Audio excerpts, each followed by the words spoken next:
Continuing my series on World War II tanks that need adding to War Thunder, we now come to Chinese World War II tanks. And despite China not building any tank designs from scratch during this period, we do have quite a few tanks that were modified by the Chinese to look at. So just to give a quick reminder on what was happening with China in this period, China from the 1920s to 1945 went through a lot of conflict and instability, first with a period of warlordism, followed by the start of the Chinese Civil War between the Kuomintang, or KMT, and the Chinese Communist Party, or CCP. And during this period there was also lots of skirmishes with Japan, which ultimately led to the Second Sino-Japanese War in 1937, which mostly put the Civil War on hold, but resulted in large parts of China being occupied and the deaths of up to 20 million Chinese citizens, more than any other nation in the World War II era other than the Soviet Union. Japan would ultimately be unable to win this conflict, with Chinese forces managing to hold on and start pushing the Japanese back by 1945, while the Soviets commenced Operation August Storm, the invasion of Japanese Manchuria, in August 1945, resulting in the destruction of the Japanese Kwangtung Army and pushing the Japanese out of Manchuria. And of course the Japanese would ultimately surrender in full to the Allies on the 2nd of September 1945, putting an end to the Second Sino-Japanese War. However, this was not the end of conflict in China, as not long after the Japanese surrender, the Civil War would start up again, which would eventually result in the CCP occupying mainland China and becoming the People's Republic of China, or PRC, while the KMT would retreat to Taiwan and other islands, including the Kinmen Islands, which are only a few miles away from China. Beyond this, the PRC would also intervene in the Korean War from October 1950, pushing UN troops out of North Korea and resulting in a stalemate roughly around the current Korean borders that lasted until the signing of the Korean Armistice Agreement on the 27th of July 1953. During this rather busy time of conflict, Chinese forces would receive a variety of different tanks from many different nations, such as surrendered or captured Japanese tanks from during and after the war, tanks sent by the Soviet Union and United States during the war, as well as tanks left behind by some of the 50,000 American troops that had been used as part of Operation Beleaguer to repatriate Japanese citizens, and then finally more tanks were captured during the Korean War. Fortunately for us, most of these tanks are already in-game and in the Chinese tech tree, but the Chinese did also modify many of the tanks that they used, which still gives us plenty of unique Chinese tanks to look at. The first of these modified tanks that I want to look at I've seen referred to as the M8 M6, which is essentially an M8 HMC that was captured from the KMT by the People's Liberation Army, or PLA, and then modified by removing the 75mm howitzer and replacing it with an M6 37mm gun from an M5 Stuart tank. Now there isn't much information on this tank, but I did find reference on the Namu wiki that referred to a Chinese documentary called River Attack, in which this tank briefly appears, which led me to a different newsreel on YouTube covering a different 1950s exercise on the Keyseeker YouTube channel, which led to their Bilibili channel, where I thankfully found the actual newsreel covering a 1951 exercise by the PLA, where this modified tank features for all of 3 seconds, so like I say, there's not a lot of information to go on for this tank. So in this footage we can see the change in main armament, as well as a turret-mounted machine gun, probably a Browning 50 cal, but also possibly some other machine gun, as well as the start of what looks like an armoured roof. Now the change to the 37mm gun would be quite interesting, as the 37mm gun would have a slightly faster reload rate of 3.7 seconds versus 4.3 for the 75mm howitzer, while its APC-BC shell can penetrate 73mm at 500 metres, which isn't too much worse than the 89mm of the howitzer's heat shell, while of course firing at targets that are closer would make this difference even less. However, it also has the disadvantage of firing solid AP shells without explosive filler, reducing its post-penetration damage, and while it does have a semi-armour piercing high explosive incendiary shell, this only penetrates 26mm at 500 metres, so it's hardly worth using against heavily armoured enemies, while its lack of a HE or smoke shell is also a disadvantage, while the slow turret traverse rate of 4.2 degrees a second would make turning to engage flanking or mobile enemies more difficult. We do also have the machine gun mounted on the side of the turret, which Occam's razor would suggest is an M2 Browning, After all, it is an American tank, so the Chinese probably just kept what was already present. Though, like I say, it's also possible it is some other machine gun. Personally, it looks like a different machine gun, but that might just be down to the poor quality of the footage. But if it is a 50 cal, this would give us some good close-in defence against lightly armoured vehicles, and would make for an effective anti-air weapon in a pinch. The armour would for the most part be the same as the M8 Scott, but if the armoured roof is present, it would be far better protected against enemy aircraft compared to the usual open-topped M8, so this would make it a far tougher vehicle to take down from air attacks. Other than that, its top speed should remain 40 miles per hour, 64 kilometers an hour, and a 4-man crew will be present. In-game, I think this would make for an excellent and unique 1.0 tank, possibly at the start of the tank destroyer line before the regular M8 HMC, and it would give Chinese players a tank that is unique to the Chinese tech tree, having a different but not necessarily superior armament, and possibly better armour protection. And it would be nice for this Chinese tank to be present in War Thunder. In real life, it doesn't seem like a lot of M8s were converted in this fashion. Like I say, I've only seen evidence for one of them, and it wouldn't be long before modern Soviet T-34-85s were in Chinese service in large numbers, largely eliminating the need for such vehicles, which seem to have been withdrawn from service and probably scrapped in the 1950s or 60s.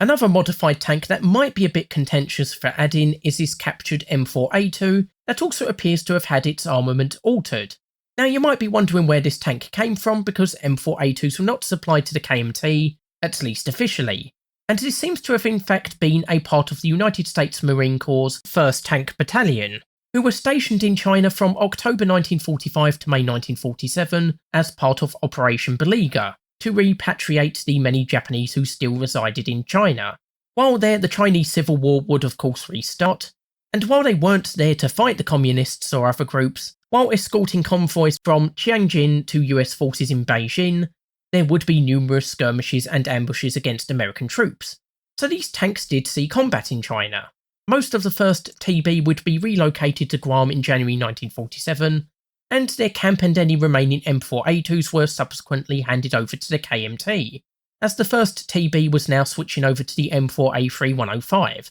Now it's unknown if the KMT ever used these M4A2s in combat, but one tank, serial number 012403, was captured by communist Chinese forces and was used in a parade in Zhujiao on the 1st of October 1949, where we can see that the armament was modified, likely due to the main gun being damaged or removed at some point. Now based on the previous M8 Scott modifications, I think it's likely that it was simply replaced by a 37mm gun from the M3 or M5 Stuart tank, which would allow it to retain limited anti-armour capabilities, bearing in mind that the KMT weren't exactly fielding lots of tanks, so the 37mm gun would have been more than adequate to deal with most of their enemies. However, there isn't any definitive proof on what gun was used, and I have seen speculation on other weapons from Browning 50 cals, Soviet machine guns, 20mm guns, French 25mm Hotchkiss guns, Japanese 37mm guns, and even speculation that it's a dummy barrel fitted just for the parade,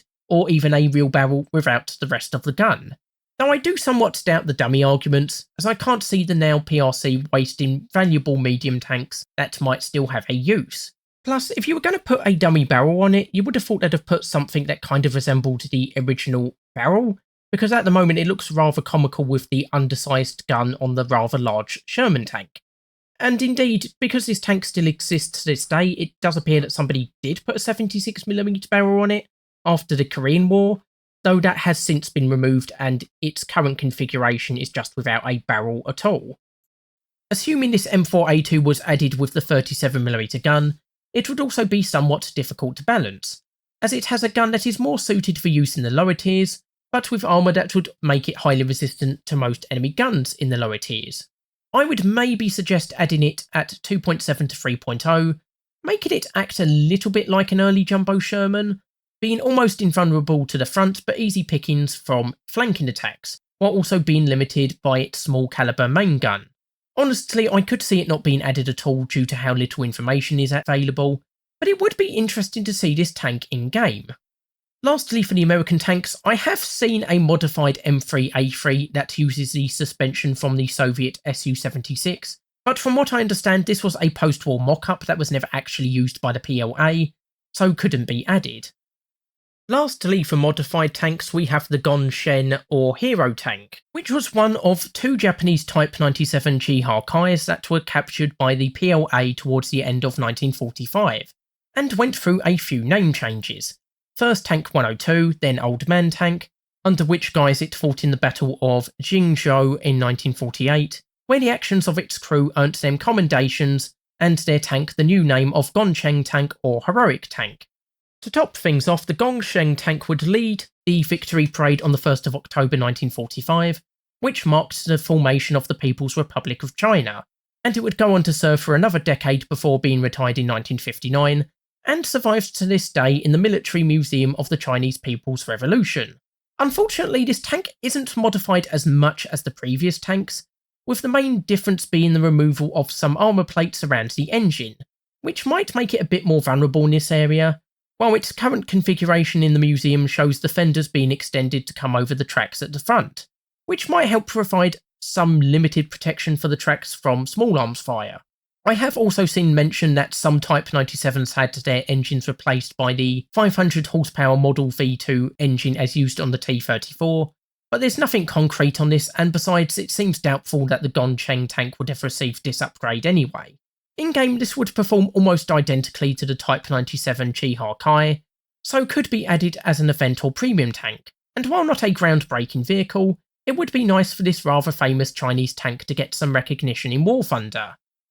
Of course, it was not just tanks that China would use in the Civil War, but also self-propelled guns, and in some cases, where these were lacking, the Chinese were happy to modify existing vehicles to fit this role. One of the vehicles this was done to was the Type 97 Chiha, which was a Japanese medium tank that the Chinese now had access to in large quantities after their surrender at the end of the war. And as you can see, this tank has been extensively modified, with this work being done by the KMT, with the turret being removed and replaced by a casemate, severely restricting its firing arc compared to its original turret. The armament itself has also been changed, replacing the original 57mm gun with a 75mm Type 94 mountain gun, which has a higher muzzle velocity than the 57mm gun, and fires many of the same shells as the Type 99 75mm gun from the Ho-I. Unfortunately, it fires these shells at a lower muzzle velocity, so instead of its Type 95 shell penetrating 43mm at point blank range, it will instead be around 35mm, at least according to Gaijin's armour penetration calculator. However, it could also fire a Type 1 APHE shell with 37mm penetration, which would perform a little bit better, and it could also fire a Type 2 heat shell with 90mm penetration in-game. Shrapnel, incendiary and smoke shells could also be fired. However, while these shells could be fired by the gun, China may not necessarily have had access to all of these shells. I think that at least the APHE and HE shells should be available, which should perform decently enough at the lower tiers. There also appears to be a light machine gun mounted at the rear, which can provide a tiny bit of defence against aircraft or flanking enemies. Meanwhile, the whole armour maxes out at 25mm, while the casemate will likely be fairly light, probably not suited for more than defended against small arms or maybe very light anti-tank weapons, which isn't helped by the casemate's large size. Lastly, mobility will likely be broadly the same, with a top speed of 25 mph or 40 km/h. I think this Chinese Chiha SPG would work pretty well at 1.3 to 1.7, probably between the M8 Scott and Su-76M, though a lot of this depends on having access to the Type 2 heat shell. That said, I think the Chiha SPG would be a great addition to the Chinese tech tree, being a unique SPG both in capabilities and looks, and giving us a good SPG for Chinese players to use in the early tiers, and it would be nice to see in game. In real life, very few of these Chihas were converted, and these weren't necessarily to a standard design, leading to variation between the vehicles, and these seem to have mostly been used by the KMT, with at least one being captured by CCP forces in 1949, though it doesn't seem to have been used by them and it was likely scrapped shortly after, a fate likely shared by the other vehicles. There would also be conversions based on existing tank destroyer designs, such as the M10 GMC, with some of these being fitted with 105mm Type 91 guns. Now, the reason for this conversion is quite interesting, as it turns out that an arms embargo had been imposed on China by America in 1946, which only really affected the nationalists, as of course the communists could still obtain arms from the Soviets in Manchuria, as well as use captured Japanese equipment, though of course the Americans did support the nationalists later on. But for the meantime, this meant that while the nationalists could still obtain tanks, these were usually demilitarised, meaning the armament would be disabled or removed, which led to the KMT fitting a leftover Japanese 105mm Type 91 howitzer, which could fire a Type 91 HE shell with around 20 to 25mm penetration, a Type 3 heat shell with 120mm penetration, and an APHE shell with around 71mm penetration at just under 500 metres. This is a worse performance compared to the M10 in-game, but is still pretty good for the lower tiers, and the heat shell, if it's available, should be able to deal with most enemies that this SPH might encounter, though longer ranged engagements will be more difficult due to the lower muzzle velocity of 546 metres a second versus 792 to 853 metres a second for the M10's 76mm gun. However, as mentioned before, it's possible China didn't have access to all of these shells, which would affect its in-game performance if any of them are missing. The M10 also has a very slow traverse speed in-game of just 2.7 degrees a second, so will struggle if being used in close quarters combat, and makes longer distance engagements preferable, though again more difficult due to the lower muzzle velocity.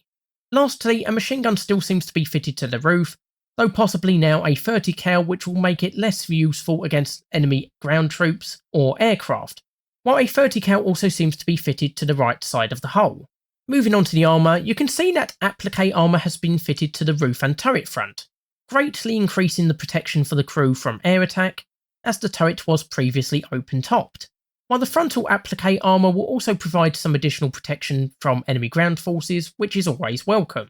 As for the rest of the stats, the top speed should remain about 30 mph or 48 km/h, and 5 crew should be needed to operate the tank. I think the M10 SPH would be a great addition to the Chinese tech tree at about 2.3 to 2.7, between the LVT A4 and M10 GMC, with this vehicle providing greater protection for its crew, and still being able to take down most enemies in the early tiers, especially if using the heat shell, but also suffering from the lower muzzle velocity and slower turning turret, but I think this would still be a cool and unique Chinese vehicle to have in War Thunder.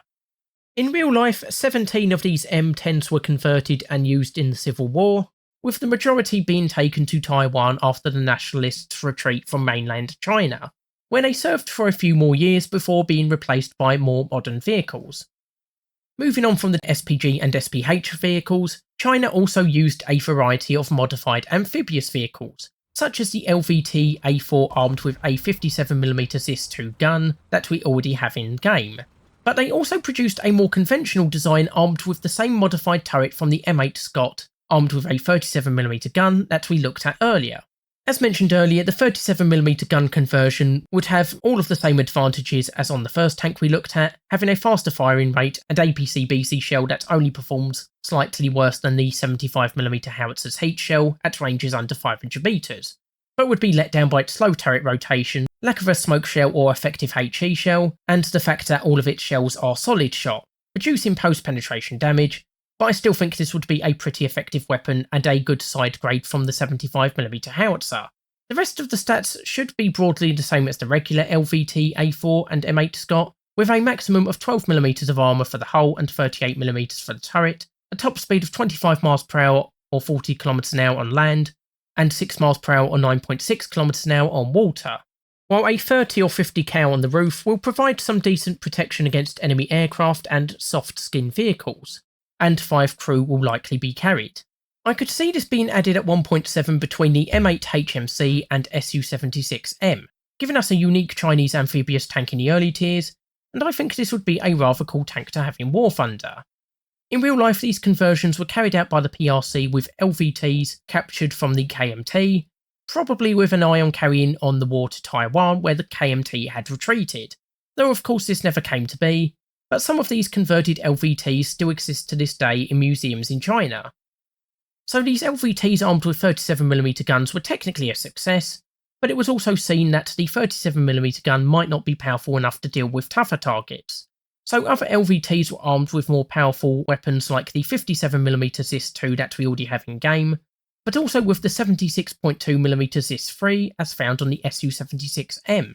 Now, despite being a larger weapon, it actually performs worse than the 57mm ZIS-2 in terms of penetration, with the best performing 76mm APHEBC shell, the BR350B, having a penetration of 84mm at 500 metres, compared to 128mm for the 57mm BR271 shell, penetrating almost double the armour while also having a much higher muzzle velocity. However, the 76mm shells are larger, and the explosive shells carry a lot more explosive filler, meaning that when they do penetrate, they are going to cause far more damage to the target and have a higher chance of one-hit kills, while also carrying a larger variety of shells, including APCR, heat, shrapnel and smoke, making it a much more versatile weapon on the battlefield if the Chinese were given access to these shells. The other big difference is that unlike the ZIS-2 variant, which has its main armament in an open-topped turret, the ZIS-3 appears to be out in the open, providing less protection for the flanks and leaving the fighting compartment completely exposed aside from the gun shield, making it very vulnerable to air attack. The LVT also seems to have 4 machine guns, with the usual 30 cal in the bow, another near the front and 2 30 or 50 cals at the rear of the vehicle, giving good all-around defence against aircraft and soft-skin vehicles.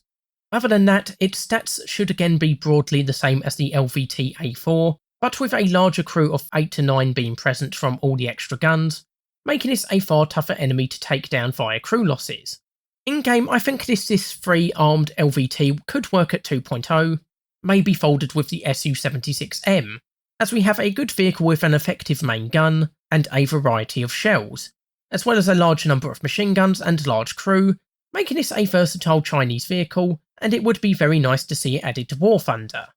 In real life, these were again converted from LVTs captured from the KMT, and while they would have been useful in the event of an invasion of Taiwan, this never occurred, and in the end the various armed LVTs would end up being replaced in the 1960s by more capable vehicles like the Type 60, which was a Chinese-built version of the Soviet PT-76, and the Type 63, which, despite having been superseded by better designs, is still in Chinese service, showing how much more capable these designs were compared to the LVTs. Lastly, for amphibious vehicles, there are a few LVTs that don't appear to have been rearmed at all and just retain their machine guns, which might make for a good 1.0 anti-air vehicle before the SDKFZ 222.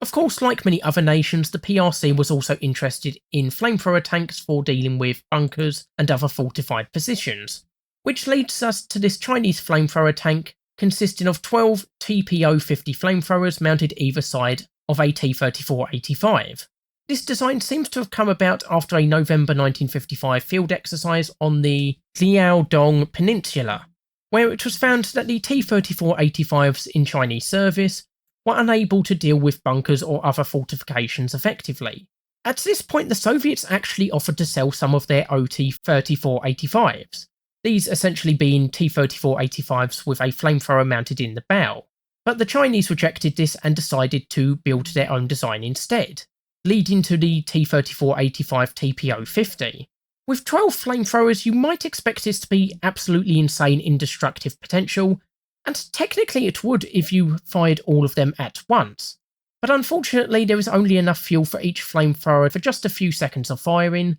so firing all of them would leave you with no flamethrower capabilities in a short amount of time, though firing them one at a time would be a good way of getting around this. These flamethrowers also have a range of 140 to 200 metres, making these extremely long-ranged and a massive threat to any open-topped vehicle in the immediate vicinity. Other than the flamethrower, the T-34 used is different to other T-34-85s in-game, being a model 1946, something I covered in my episode looking at Soviet World War II tanks, with this having a 520 horsepower engine versus 500 for the previous T-34s, as well as being fitted with the MDSH smoke concealment system, made up of 2 smoke barrels mounted at the rear of the tank, and also uses an electrical traverse system for the turret. Beyond that, the rest of the stats are the same as the regular T-34-85s already in-game. As for the T-34 TPO-50, I could see this being a cool event or premium tank, probably at 5.7, where it would retain the previous advantages and disadvantages of the T-34-85, but now with a very effective flamethrower that would be a lot of fun to use at Tier 4, and it would just be very nice for this unique Chinese flamethrower tank to be added to War Thunder. In real life, a single prototype was created and does seem to have been put through testing, but ultimately the design was rejected, though the prototype does still exist to this day. So that just about brings us to the end of Chinese modified tanks, but as I mentioned earlier, China did use a lot of tanks from many different nations in an unmodified form. However, while many of these are already in the Chinese tech tree, these have often been added incorrectly. For example, while the Republic of China forces on Taiwan did use M36 Jacksons, these were M36B2s that were acquired from France. I mean, the in-game wiki does try to get around this by using the example of an M36 Jackson that was captured during the Korean War by the PRC, but this was a singular example, and the flag that's actually used in-game is that of the Republic of China, and it does talk about the M36B2, so it is clearly supposed to represent them. But the M36B2 is quite interesting, with this using the M4A2 chassis instead of the M4A3, had a slower top speed and a less powerful engine, but also potentially having the armoured roof over the fighting compartment, and maybe having access to the M348 Heat FS shell with its 305mm penetration, compared to the M82 APC-BC shells 173mm penetration at 500m. So having the M36B2 would not only fix a historical inaccuracy, but would also give China a more effective vehicle.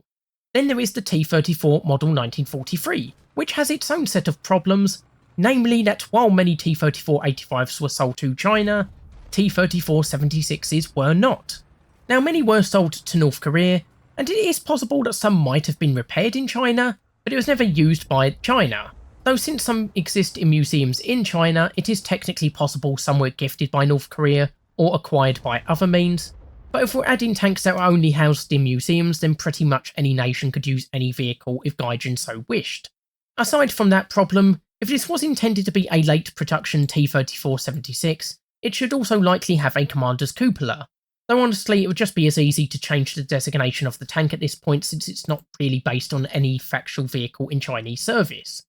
Fortunately, there has been some work to rectify these issues, as until recently the Chinese T-26 was of the wrong model, but was fixed a few updates ago to be more historically accurate, so it seems that this is a subject Gaijin is keeping an eye on. Then lastly, there are a small number of tanks that were used by China but not modified, at least to an extensive degree, with these including many Japanese captured vehicles, like the Type 97T key tankettes, and more vehicles supplied by Allied forces, such as the M7 Priest, which appears to have been supplied to Republic of China forces on Taiwan sometime in the mid-1950s. Also, if Gaijin really wanted to add them, we could get various Allied vehicles that were captured in the Korean War by the Chinese, such as the Canadian Wasp flamethrower tank, the M4A3 Sherman with a 76mm gun, and even an M26 Pershing. Though personally I don't think these tanks should be added so as to limit the amount of copy-paste tanks in the Chinese tech tree.